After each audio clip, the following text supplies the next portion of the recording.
as crianças da sala, porque o Na Nuvem de hoje está caliente. Exatamente, meu povo. Hoje nós vamos falar sobre sexo. O que a Bíblia diz sobre esse tema.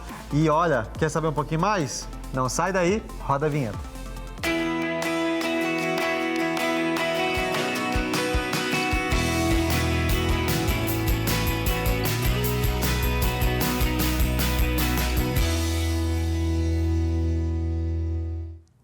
Sabia que quem criou o sexo, sim, o sexo, não foi Satanás? Não. Sexo foi criado por Deus e foi para 3 motivos, não é, Gilberto? Foram para comunhão, a unidade entre o casal. Procriação, colocar filho no mundo, encher e povoar a terra, né, Gilberto? E, de fato, também para o prazer, sim. O sexo foi criado pelo menos por esses 3 motivos, segundo a palavra de Deus. O que acontece é que o homem, ao decorrer do caminho, ele foi Desvirtuando o propósito daquilo que Cristo tem para nós na nossa vida sexual. E que de fato é muito bom, mas isso dentro do casamento. E sim, de fato, dentro do casamento também há controvérsias sobre esse tema, sobre esse assunto. Então, de repente, apenas uma dica. Se você está com crianças agora perto, diz para dar uma voltinha. Põe um desenhinho. Mas vamos ser assuntos bem tranquilos, bem leves, tá tudo bem. E para nos ajudar, a gente trouxe um casal de pastores aqui incrível que nos ajuda, vai nos ajudar a entender um pouquinho mais esse assunto e vai te ajudar também. Então, pega o caderno, pega o bloco de notas, porque tu vai precisar anotar mesmo, porque eles vão trazer até referências bíblicas aqui. Vão trazer tudo, todas as explicações. Eles vão sanar suas dúvidas. Obrigado, Laís e Felipe, por estarem aqui. Prazer. Coisa boa ter vocês aqui com a gente. Falaram de um tema caliente, né? Meu Deus, que tema, hein? Que tema polêmico, né? E tu sabe que vocês vieram desacompanhados, porque tem a Belinha aqui, recém-nasceu. Belinha tem quanto tempo? 5 meses, ela fez 5 meses, semana passada. Nosso terceiro elemento tem 5 meses. Terceiro elemento. Éramos 2, né? Perdi agora de ter deixado com a sogra lá. É verdade, tá com a minha avó, com a minha mãe, com a vovó lá, e a gente tá aqui de boa, sentindo falta de alguma coisa. Parece, no caso, né? é a nossa filha. Tu não fica na tua cabeça estranho. escutando um chorinho? Fácil. Eu ouço choro o tempo inteiro. Até tomando banho eu ouço choro. É surreal, gente, surreal. Mas faz parte, né? A gente tá falando aí. Se não tivesse Belinha, né? Na verdade, se não tiver sexo, não tem Belinha, né? Não vem da cegonha, viu, gente? Não vem da cegonha. A gente precisa contar pro pessoal, né? Não vem da cegonha. Não vem. Definitivamente. Por falar em contar, acho que dá até pra gente começar o programa já dessa forma. Você já tem um planejamento quando a Bela perguntar pela primeira vez o que é sexo? O quê? Eu falei pra Laís pra falar que é do repolho, né, mãe? É a primeira coisa. A gente pensou repolho pro final. Será que é do repolho? Será que é da cegonha? Mas eu acho que é um assunto que a gente vai precisar falar. Com bastante, eu não vou dizer clareza, nos mínimos detalhes, mas a gente vai precisar. A Belinha está numa geração, né, que é uma geração muito erotizada. E também que o sexo, que é divino, que vem de Deus, ele está distorcido. Sim. Então, eu acho que a gente vai precisar falar sobre isso. A gente não sabe exatamente como. A gente ainda está ensaiando, porque se Deus quiser, falta um tempo ainda para Eu acho que quando nós tivermos filhos, vai vir me perguntar, né? Ô pai, o que é sexo? Acho que eu vou começar desde a criação, em Gênesis. Aí quando eu estiver assim no capítulo 2 de Gênesis, indo pro capítulo 3, aí vai dizer, não, pai... Chega. Eu até nem quero saber mais, depois eu pergunto de novo, né? Vamos mudar disso. Pra tentar fugir do assunto, né, Gilberto? Não, mas eu acho que não é saudável fugir do assunto. Hoje não. Mas todo pai quer fugir do assunto. É difícil. certeza. E eu acho até que os nossos pais, né, da nossa geração, eles não falavam muito sobre isso. Vocês tiveram isso em casa, essa conversa? Não. Também não me lembro, Também não. não. Eu tive. Tu teve? Eu tive. Como é que foi? Conte pra nós a experiência. Constrangedor, né? Quantos anos tu tinha? Logo que... Engraçado, né? Hoje, quando eu estava pensando sobre esse programa, eu lembrei disso, que a menina, quando fica ali, né, naqueles dias, pela primeira vez, eu me lembro que foi nessa fase que a minha mãe, então, agora, já que tu ficou nos dias... Nos dias, né? É menstruado, tá bom? Ficou né? menstruado, né? A primeira menstruação, me lembro que ela teve uma conversa comigo. Agora o teu corpo vai funcionar assim, agora que tu já... pode menstruar, tu também já pode ter bebê. E aí começou a me explicar ali, eu fiquei assim... Eu só queria saber como que funcionava a menstruação. Tá, mas daí ela explicou, ela falou... Não claramente, porque eu tinha uma idade muito pequena. Aí eu fui entrando na adolescência, aí ela foi falando. Aí ela foi dando as dicas de como que as coisas funcionavam. E aí eu já era cristã, e aí abertamente. Graças a Deus, os meus pais sempre incentivaram muito leitura. Então, eles já compravam livros pra gente... da área da juventude que falavam sobre essa questão. Ah, que legal. Então, de alguma forma, eles já... Quando eu casei, assim, muitas coisas que eu não sabia como funcionava, quem me explicou foi minha mãe. Olha só. Isso é bom porque normalmente o adolescente e a criança hoje em dia, né? Infelizmente, ela já tem aprendido no YouTube. Tá lá no YouTube.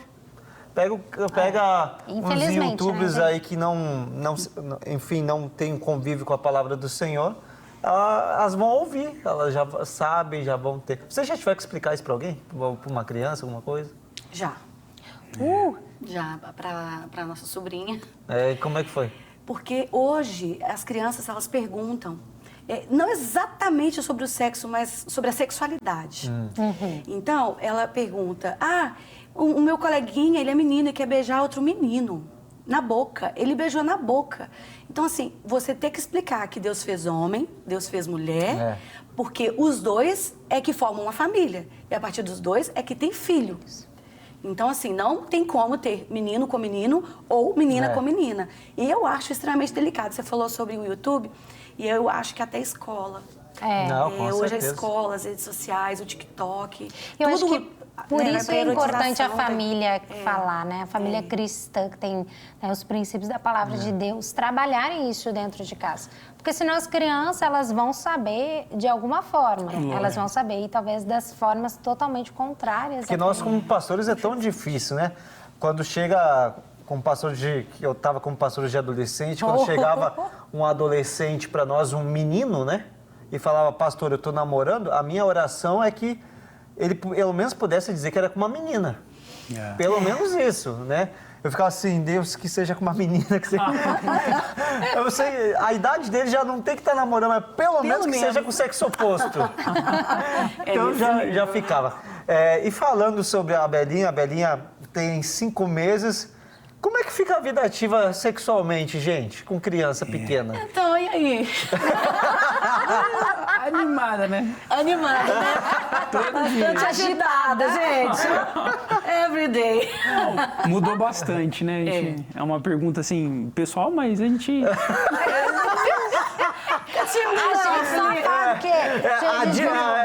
Vocês Amigos, entenderam a né? resposta dele. É uma pergunta meio pessoal, tipo assim, não era pra estar sendo feita nesse momento? Não, mas é o que mudou, né, Laís? A gente não tá esperando que vocês respondam a quantidade, lugares, não, então podemos só, tô brincando. Mas assim, é diferente. É diferente. Lógico, muda. A intenção, na verdade, com o filho, a nossa vida muda por completo, né? O nosso foco muda. Né? A gente tá ali, vai namorar alguma coisa e a menina começa a chorar. Na hora, Ai, gente. Jesus. Aí você não vai Começa a dar tempo, gritar. não dá. Às vezes não dá tempo de... Então, Aí amolece. aí Gente, aí deixa pra mais tarde, né? deixa quieto. No próximo sono. Na próxima soneca a gente resolve. Mas eu acho que é aí que são desafios no casamento. Né? A gente começa a não pensar só na gente, né? Que o sexo não pode ser algo egoísta, né? Isso. O mundo, ele prega um sexo egoísta. Aquilo que é pro interesse, pro prazer próprio, mas, na verdade, Deus não criou somente para isso. Né? Igual você falou, ele tem outras coisas além do prazer próprio. Então, a gente precisa pensar na dela, não só na parte física, né? E nós, como homens, temos que ter um controle absurdo, sabe? Eu acho que, principalmente quando, na parte da quarentena, né? É o puerpério. Muito difícil. Para o homem é muito difícil. Eu acho que alguns já estão aqui, já passaram por isso. É muito difícil para o homem. Então... Desculpa te interromper, Felipe, mas a quarentena é literalmente os 40 dias ou é 40 quarentena dias. como se fosse a do Covid, que é 14? Não. Se fosse 14, eu acho que o Felipe ficaria mais feliz. Porque, São na verdade, 40 dias, são né? 40 dias. Então, depois puerpério. que a bebê nasce, né? Tem o puerpério que tem que ficar 40 dias aí sem relação sexual. Então, o casal tem que se adaptar. O Lipe falou muito sobre essa questão de entender do egoísmo e tal. E eu acho que tem que ter muita cumplicidade. A gente aprende mais ainda sobre cumplicidade. Porque, ao mesmo tempo que eu tô cansada, que eu tô me recuperando, daquele... Vou falar nos primeiros 40 dias, depois... Só alegria, gente. Aí é tirar o tempo perdido. Enfim... Mas assim, eu ter que ver o lado do Lipe e o Lipe também ver o meu lado. Porque nem sempre eu estou disponível, estou muito cansada, estou assim, cansada. E às vezes ele também está muito afim, eu tenho que fazer alguma coisa. E como é que faz? Hoje a gente já está mais tranquilo, porque a Bela dorme a noite toda, né, gente? Glória a Deus. Glória a Deus. Por isso é a importância do entender de que o casamento ele não é só a busca pelo prazer, né? Não é só a relação sexual. Porque se no casamento, e aí a gente, eu vou trazer uma dinâmica bem interessante, a gente não combinou, mas eu pensei nisso agora. Mas antes de eu trazer essa dinâmica, nós pensarmos até nisso, para quem é solteiro refletir. Se tu vai casar porque tu tá dentro da igreja, tu vive os princípios bíblicos e tu quer casar só para ter a relação sexual e o teu alvo for só isso, tu vai te decepcionar. É verdade. Porque tu vai se deparar com uma realidade que é totalmente diferente de apenas sexo, apenas prazer. E vai achar, por exemplo, ainda mais vocês mulheres, que o homem vai achar que a mulher vai estar o tempo todo sorrindo ali. Disponível e despojada simplesmente para ele o tempo todo. E o que isso não é real. Não é algo bíblico, não é algo... Então, vamos fazer uma dinâmica aqui bem interessante. Vamos defender uma causa, nós 4 aqui.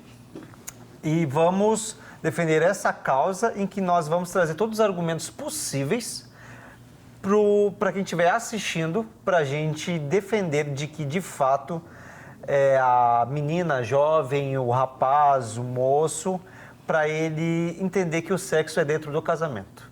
Porque a realidade hoje está totalmente diferente. É isso aí. Diferente. Tipo assim, tu encontrar uma adolescente de 15 anos e ela falar que é virgem, o negócio é quase assim, para tudo. Um ET, né? Para tudo, não acredito nisso. E isso, realmente, e é interessante a gente ver, porque cada vez isso tem acontecido mais. Eu me lembro que, na época, quando eu fui, uma vez eu passei mal, eu fui no médico, o médico pediu para minha mãe se retirar, porque eu estava muito enjoada, eu tinha 20 anos, a gente já estava noivo. Eu tinha 20 anos... E o médico pediu para a mãe se retirar porque ele queria conversar só comigo. A minha mãe, então, não entendeu, se retirou. Dizia assim, tem certeza que tu é virgem mesmo? Tu não tá grávida? Fala para mim de verdade. Porque para ele era um absurdo eu com 20 anos ainda virgem. E quanto mais a sociedade, infelizmente, avança, mais retrocede essas datas, né? O Giba falou, hoje 15 anos parece que, meu Deus, né? É um ET, se diz para as amigas que é, né? Então, vamos lá. Vamos lá. Vamos para a Bíblia, tá bom? Estão preparados? Então, vamos lá. Preparado. Adolescente chegou na escola, 15 anos, vamos botar essa idade, 15 anos. E ela está, ainda mais numa escola, vamos dizer, particular. Uma escola particular ou pública, tanto faz. Está rodeado de amigas e essas amigas, elas já estão inseridas no contexto de uma vida sexual ativa. Mas ela... cresceu num lar cristão, enfim, tá ali, mas está inserida no contexto ali, onde está vendo muita coisa. E as amigas estão dizendo, tu precisa perder a virgindade. Tu precisa. Por que essa menina não vai, de fato, ir, né, vamos dizer assim, dar atenção tanto a essas meninas na e querer... das amigas. Não vai na onda das gurias ali, das amigas. Como é que ela pode defender isso na Bíblia? Como é que ela pode, assim, na Bíblia dizer, olha, isso é o que eu acredito. Não porque minha mãe falou, mas porque eu vi. Porque eu entendi. Aonde que nós podemos achar a resposta de que o porquê não e ponto final vai além do porquê não e ponto final? Sim. 1 Coríntios 6,18 fala fugir da impureza, das impurezas, né? E aquele que pratica o pecado fora do corpo, ele, beleza, fora do corpo, mas aquele que pratica o pecado, a imoralidade sexual, pratica no próprio corpo, né? Então a gente percebe que, biblicamente, a gente precisa fugir dessa impureza. E eu usaria o seguinte argumento: é uma grande possibilidade de aborto. Por quê? O aborto, ele é fruto de uma gravidez indesejada. A gravidez indesejada é fruto de um sexo fora do casamento, que não foi planejado. Já se não foi planejado, um aborto é uma possibilidade. Isso. É por isso que a gente está vendo a questão do aborto sendo discutida hoje, porque é o sexo fora da ordem. Isso. Deus não sonhou que uma criança nascesse fora de uma família. Eu sempre falo para eles, a criança precisa nascer num lar equilibrado para ela ser equilibrada. Isso. É verdade. Se ela nasce fora no tempo errado, o aborto é a possibilidade. Então aí a gente tem que discutir sobre o aborto, falar que se aborto é bom ou não, porque existe a possibilidade do sexo antes do casamento. Isso. Né? Então a gente precisa realmente falar para essa menina que o aborto é uma possibilidade, que ela pode passar por algo. A Ari pode falar sobre isso, o aborto ele traz muitas feridas, muitos traumas, muitas decepções para o resto da vida. Para o resto da vida. Não tem como. Eu conheço pessoas que abortaram, que tiveram um aborto, que são feridas até hoje. A gente olha para a pessoa é amargurada, que tem uma ferida que não cura, né? Então eu acho que eu usaria esse argumento. Tá. Tu, Laís? Bom, eu entraria no outro lado, que não causou uma gravidez indesejada. A gente cai aqui num ponto que é a santidade. Porque o casamento, ele foi feito, o sexo foi feito para o casamento. Sim. Então, se você pratica o sexo fora do casamento, só pelo prazer sexual, você vai trazer marcas para a sua vida. Então, explicar para essa moça que o sexo, ele vai trazer marcas, ele vai trazer memórias. E o sexo fora do casamento, ele traz impureza. Mais do que traumas emocionais no corpo, ou, enfim, causa questões espirituais, porque ela vai ser marcada na alma dela, na verdade. E eu acho que isso é muito difícil. Muito bons argumentos. Agora vamos desaprofundar um pouco, vamos indo mais além ainda, para a gente defender a nossa causa. Para que até uma mãe, uma tia, uma avó que esteja assistindo e posteriormente depois no YouTube, tu jovem, adolescente, possa também entender. A gente falou de aborto, o Felipe falou de aborto e a Laís falou sobre as consequências da alma, né? A gente entende, então, de que o corpo, mais ou menos, de uma jovem até 19 anos, ela não está totalmente formado ainda para receber uma criança. Então, isso traz consequências de aborto. E quando ela sempre ouviu falar, uma adolescente, um jovem que está inserido no contexto cristão, ela sempre ouviu falar de que o sexo é errado antes do casamento. Por quê? Tu falou sobre 1 Coríntios, capítulo 6, verso 18, sobre a imoralidade sexual. Isso. Como é que nesse texto ele vê de que... Agora a gente vai ser meio teólogo aqui. Como é que esse texto... porque o jovem está muito... Tipo assim, ele quer respostas. Como é que ali ele vê de que... Aonde ele pode dizer, cara, realmente o sexo foi criado para ser feito depois do casamento? Aonde que está de forma palpável, não só a opinião da mãe, né? Isso a gente vê a imoralidade. O que seria a imoralidade sexual? Como é que a gente sabe o que é moral e o que não é moral? A moralidade é algo comum, né? A gente vê, a gente tem que passar pelo filtro da palavra, né? Sim. Então, aquilo que sai da palavra se torna algo que envolve a parte sexual imoral. Imoral. Né? Então, a gente precisa ter o filtro, na verdade, eu falar isso para minha filha, de ter o temor do Senhor, né? De ter o temor do Senhor como filtro de vida. Muito bom, né? Muito bom isso. Então, se a gente criar um temor de Deus no coração da Belinha, que a nossa vontade é produzir esse temor no coração dela, ela vai falar, então é a palavra de Deus, eu tenho que obedecer ela, então tá bom, é isso que eu quero. Né? Se eu gerar isso, ela vai automaticamente fazer a escolha certa, né? Se ela fala, não, eu não quero a palavra de Deus, eu rejeito a Deus, ela automaticamente fala, o que é impureza, o que é pureza? Ela não vai entender o que é puro, o que é impuro, né? Então... Muito bom. E eu colocaria a moralidade de frente para os valores e princípios, né, que é o que vai ditar a moralidade ou não. Né? O que é moral e o que é imoral.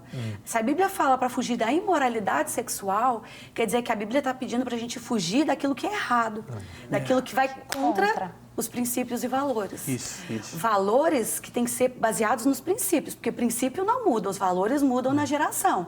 Mas eu tenho os valores que a geração da minha mãe passou para mim, que são baseados na palavra de Deus. Vocês acham que vale a pena a gente defender isso dentro da igreja ainda? Porque parece que se esfriou. Parece que não se acreditam mais sobre falar de que sexo antes do casamento é errado. E não só isso, né, Giba? Porque muitas vezes o que nós vemos quando fala que sexo antes do casamento não é permitido, muitas vezes acho que isso só não é permitido para o adolescente, mas para o jovem adulto ele pode sair fazendo sexo com todo mundo antes de casar. Não, a santidade ela não diz uma idade, a santidade ela diz que é para todos nós que somos cristãos, né? E eu acho que cai até num ponto, você falou, tem o jovem, o adolescente, tem o jovem adulto e tem aquela pessoa, por exemplo, que é divorciada. Sim. Não, eu tô divorciada, já tive relação sexual, tudo certo. Então, meus namoros agora não tem como ser namoros santos. Podem ser namoros abertos. Não, santidade, é moralidade, é moral, né? Tem que ser santo. Então, eu acho que é algo até que a gente viveu no nosso relacionamento, que a gente pode falar sobre isso. Quem diz que é normal um jovem de 30 anos se manter puro, vamos dizer assim, sabe? Virgem, virgão. 33. A gente casou com 30 e poucos. 34, você tá? Não. Zero bala. Eu 32. Zero bala, entendeu? Então, tipo assim... E aí? Perdidinho na núpcia, eu não sabia o que fazer. Pra onde vai? Onde que tem que ir? Ai, meu Deus do céu. E aí os médicos, gente, olham, de verdade, você tá brincando que você é virgem. Não é possível que você é virgem. É extraterrestre, veio de outro planeta. É aquilo que Caio falou. Poxa, adultos... virgens? Que isso, que absurdo. Não é possível que você vai deixar de curtir o prazer. Tá, a gente está deixando de curtir esse prazer, mas por um princípio. E ninguém explica, a gente vai soltar uma matéria, pode soltar que já vem até de encontro sobre o casal jovem, né, e sem sexo. Pode soltar a matéria para mim, por favor? Mas enquanto que eles não soltam a matéria, vem muito de encontro cara, não se explicam muitas vezes o que a gente vai enfrentar na noite de núpcias. Não se fala, né? Entendeu? Eu e a gente tomou um susto, porque o negócio não ia. Aí a gente ia viajar. Aí a Ari chorava e dizia... Eu não acredito que eu vou viajar virgem ainda. Casada, vou viajar pra noite casada. E a gente assim naquela situação, será que até esse ponto é normal? Será que nesse ponto não é? Será que a gente tem algum problema? Eu fui até no urologista na época saber algumas situações, né? Porque eu não sabia se o negócio era normal, se não era. Socorro. Então, assim, parece que não se fala disso. Acho que na é uma coisa prática, tão normal e humana que, gente, que louco, acho que tinha que ter uma escola do sexo na igreja. Mas é verdade. Aqui, se a gente falar, por exemplo, a palavra sexo na igreja, já causa um... Não, já esvazia. Esvazia. Pode ver. Você quando faz seminário sobre sexualidade na igreja, não vai fazer ninguém. Gente, não tem. Né? Não tem gente. Assim, as pessoas não querem. Não tem jeito, assim, ficam sem jeito pra falar sobre isso. Exatamente. Gente, tem que falar. E tem. Porque se chega lá, o jovem tá lá sem fazer sexo na vida inteira e de repente vai pro casamento na noite de núpcias, e aí? Como é que você faz? O que você explica? Né? Tem que falar sobre isso para chegar mais avisado, né? Não, exatamente, porque eu acho que tem muita questão ainda, tem muita religiosidade envolvida, porque muitos acham que não é para o prazer, então a moça parece que é obrigada apenas a procriar. Olha só essa notícia, casar jovem e sem sexo antes do casamento diminui chances de pesquisa, divórcio e despesquisa. A gente tinha um seminário sobre relacionamento, eu e a Ari, a gente tem, e a gente falou muito sobre legal, né? essa notícia que é atual, mas a gente sempre falou muito antes. O que de fato né? Que o casar jovem, porque quando a pessoa tem uma relação sexual ativa no namoro, quando ela casa, ela fica sempre desconfiada, porque ela já vivia uma relação sexual que não é normal, vamos dizer assim. Antes do casamento. Antes do casamento, ela já vivia no proibido. Quando ela casa, ela acha falta desse proibido, então ela acha sempre que precisa, tem alguma coisa está faltando, então existe até uma tendência ao divórcio. Isso não é uma regra, obviamente, né? Sim. Mas tem chances maiores. Não sei se vocês já tinham ouvido isso. Sim, a gente tem experiência de viver isso, né? A gente cuida da parte do louvor e... parte pastoral, né? Da parte pastoral, é claro. Se a gente pode até falar para eles, essa pessoa fez sexo antes do casamento, porque as evidências são claras depois. Você consegue ver a desconfiança, a pessoa quer separar por qualquer coisa. Então tá muito comum dentro da igreja, inclusive, a gente vê esses sinais de divórcio, que ele foi dito aqui, dentro da igreja, porque a gente sabe que eles fizeram uma coisa errada lá atrás. Né? Então são consequências, a gente consegue medir essas consequências, né? Então é algo palpável hoje, né? A gente consegue ver o dia a dia. Muito bom. Vocês acreditam, gente, que o programa já encerrou? Nem eu tô acreditando. Não, Eu tive que olhar duas vezes ali pra ver se realmente... parte 2. Eu quero falar sobre isso. É meio estranho esse título, a gente pode trocar. Entendeu? A continuação. Enfim. Gracinha. Felipe e Laís, muito obrigado, viu? A contribuição de vocês foi realmente muito relevante. Vocês são um casal maravilhoso. Amigos queridos. Tenho certeza que esse programa edificou muito a sua vida. Então, de repente, está no YouTube, compartilha, que eu tenho certeza que mais pessoas serão edificadas. Tchau, gente. Deus te abençoe. Tchau, gente. Deus abençoe.